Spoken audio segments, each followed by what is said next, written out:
For Aksha, I'm Anna Samovska with your news. This just in. New information on a lung cancer screening study lends more support that CT scans have a higher rate of diagnosing early stages of lung cancer in heavy smokers over chest radiography. Here's the scoop. 3 years, 33 screening centers, and more than 53,000 participants, each divided between annual low-dose CT scans and chest radiography.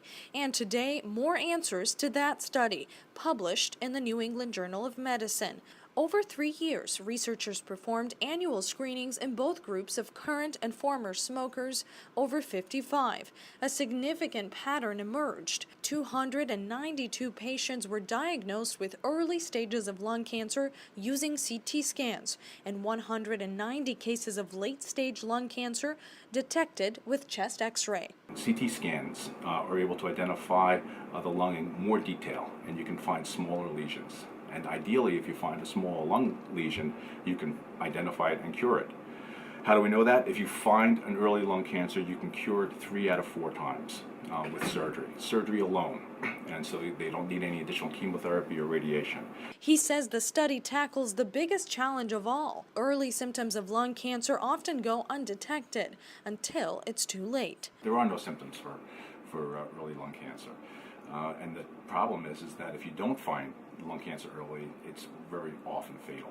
And so it's one of the biggest problems that we have. In fact, lung cancer is more common as a cause of death than the next 3 cancers combined for both men and women. Aksha's Dr. Gilbert Ross points back to 2011 when the initial results of the study were first released. It shows a 20% mortality reduction among those lung cancers detected early. He says today's groundbreaking report clears any doubt of standardizing low-dose CT screenings. This is certainly a big step forward, and today's new report confirms the usefulness and utility and the validity of the previous trial. And frankly, I don't understand why anybody would, in irrationality, say we need more studies now to advocate lung cancer screening with CT scans for smokers. The only question remains how often to do it, and how many negative CT scans do you need before you can start doing them every 2, 3, or 5 years. You certainly don't want to give the message that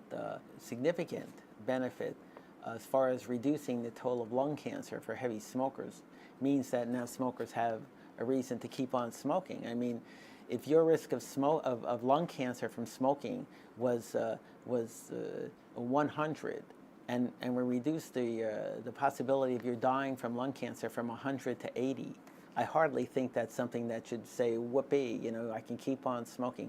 The best way not to get lung cancer or the other myriad diseases related to cigarette smoking is not to start smoking. And to read more of that breaking news story, head to our website, hsdispatch.com.